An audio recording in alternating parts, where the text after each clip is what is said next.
छात्रों में सबके छात्र आ गए, दुकानदारों में सब जातियों के दुकानदार और सेठ साहूकार उद्योगपति आ गए, और कर्मचारियों में सब दफ्तरों के यानी कर्मचारी सभी जातियों के आ गए, और भूमि जोतक खेतिहर काश्तकारों में सब कौमों के भूमि जोतक और खेतिहर काश्तकार आ गए।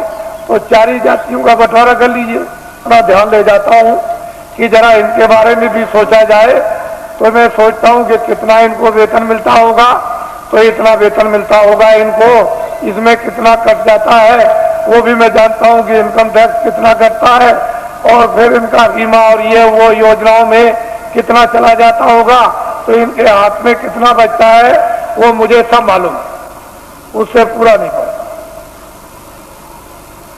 बिल्कुल पूरा नहीं पड़ता। जजों का सुप्रीम कोर्ट के पूरा नहीं, हाई कोर्ट के पूरा नहीं, डिस्ट्रिक्टों का पूरा नहीं, डीएम का पूरा नहीं, एसपी का पूरा नहीं, और इनका पूरा नहीं और उनका पूरा नहीं, तो छोटे कर्मचारियों का उनका तो बिल्कुल ही पूरा नहीं, क्योंकि महंगाई तो सब पर समान है और टैक्स भी सब पर समान है।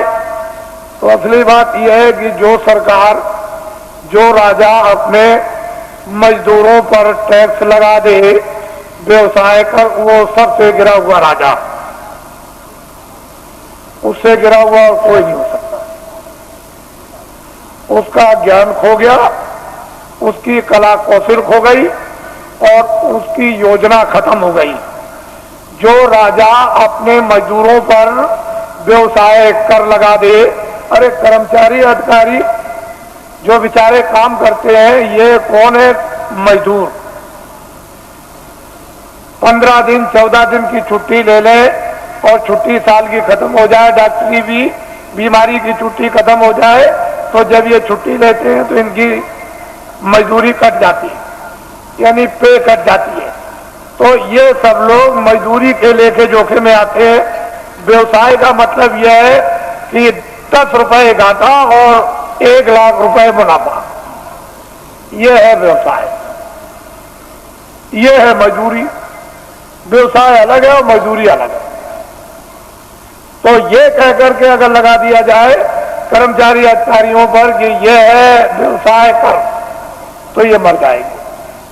तो मैं कभी कभी उन लोगों की तरफ ध्यान ले जाता हूं जहां पर कि 20 साल और 25 साल और मतलब सजाए मौत देते हैं, और उनका उस वेतन में जब खर्चा नहीं पूरा होता है तो उनके घर में बच्चे और बच्चियां, तो जज है 10 लाख दो, 20 लाख दो, ये सामान दो, ये सामान दो, खर्चा तो पूरा नहीं पड़ता, तो चिंता सवार रहती। और जब इसको घर की चिंता सवार बच्चे बच्ची की होगी तो न्यायालय में बैठ करके, यानी मतलब ये स्वच्छ है, यानी न्यूट्रल बुद्धि से कैसे न्याय कर सकेंगे, क्योंकि वो परेशानी चिंता में घिरे हुए। तो मैं कभी कभी यह बात सोचा करता हूं कि जब उनका रिटायरमेंट आ जाता है और वो रिटायर हो जाते हैं और उससे वेतन जो उनको पेंशन मिलेगी उसमें पूरा नहीं पड़ता, तो फिर ये क्या करते हैं, किसी फैक्ट्री में, अगर जगह नहीं किसी फैक्ट्री में मिली और किसी जगह सेठ साहूकार के यहाँ नहीं मिली, तो फिर न्यायालय में आते हैं और वकील की हैसियत से फिर काम करना शुरू कर देते हैं, तो कटघरे में खड़े होते हैं। और फिर इस तरह से वही जज जो हाई कोर्ट के थे या सुप्रीम कोर्ट के थे, खड़े होकर कटघरे में मौकिल की तरफ से फिर सलाम करते हैं। तो ये राष्ट्र के संविधान का प्रजातंत्र में पूर्ण रूप से अपमान, पूर्ण रूप से अपमान। इस पर आज तक कभी किसी ने विचार नहीं किया। यह भारतीय प्रजातंत्र का पूर्ण रूप से अपमान। ऐसे बड़े बड़े पदों की आपको मतलब यह है कि पूरी देखभाल रखना चाहिए कि ऐसे बड़े बड़े पद हैं और फिर आकर के वही व्यक्ति निम्न श्रेणी पर आकर के कटघरे में गिर जाए और फिर सलाम करें, ये भारत के लिए शोभा नहीं। तो मेरे पास इसकी भी योजना है, इसको आप ध्यान में रखिए और ये कभी न कभी लागू हो जाएगी। पूरी योजना है, कभी लागू हो जाएगी। मैं इतना ही विश्वास आपको दिलाना चाहता हूं कि कर्मचारी अधिकारियों का काम हो जाएगा, मासिक वेतन इनका पूरा सुविधा इनको मिलेगी, टैक्स महंगाई कम हो जाएंगे और पूरी सुविधा मासिक वेतन बचेगा, छात्रों को काम नौकरी बिना ढूंढे हुए मिलेगी और भूमि जोतकों का सारा 40 सालों का सरकारी कर्जा में ब्याज के माफ हो जाएगा और सेठ साहूकारों का काला धन सबका सब 100 वर्षों के लिए सफेद करवा दिया जाएगा। कोई जुल्म और कोई टैक्स नहीं लगेगा, एक नए पैसे का, और सब लाइसेंस खत्म करवा दिए जाएंगे। आप कहोगे ये धन कहां पे आएगा? मैं इतना ही आपको बताऊंगा कि भारत में धन की कोई कमी नहीं रहेगी। और आपको क्या चाहिए? धन की कोई कमी नहीं। आप लोग बाइज्जत बदस्तूर सम्मान के साथ खेती करो, दुकान करो, दफ्तर का काम करो, क्यों ये सब झंझट में फंसते हो? धन की कोई कमी नहीं रहेगी। लेकिन वर्तमान में अंधेरा है, उजाला नहीं। ये सब चीजें जो एक सूक्ष्म संकेत में आपको दी जा रही, इसके साथ बहुत गहरा मसाला है,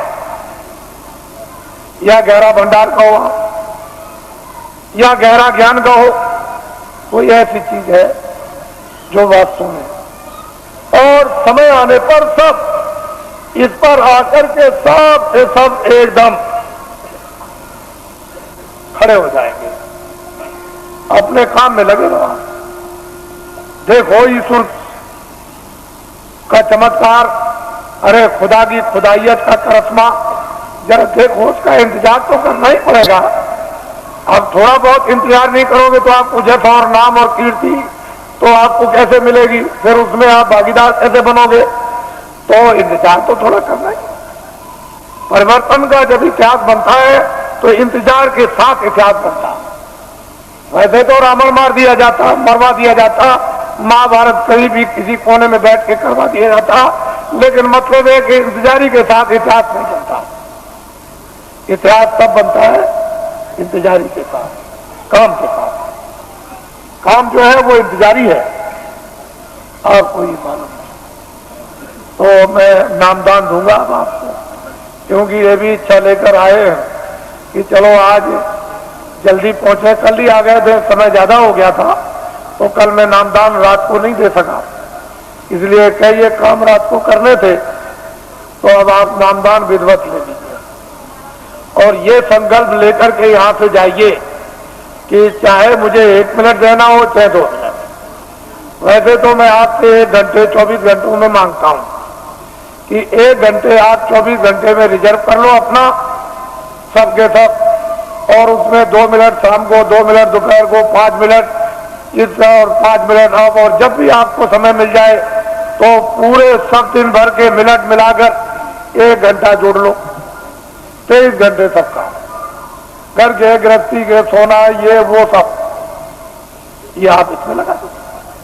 1 घंटे में ये काम आप भगवान का, आत्म जागृति का और उस भजन, और 23 घंटे।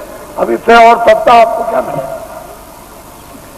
और फिर ये भी आपको बताया कि लेट के, बैठ के, खड़े हो गए, कुर्सी पर, चारपाई पर, स्नान करो मत करो, जहां जिस समय मिल जाए 2 मिनट उसकी मजदूरी मिल जाएगी। मेहनत की 4 मिनट, 10-15 मिनट, तो आप नहीं कर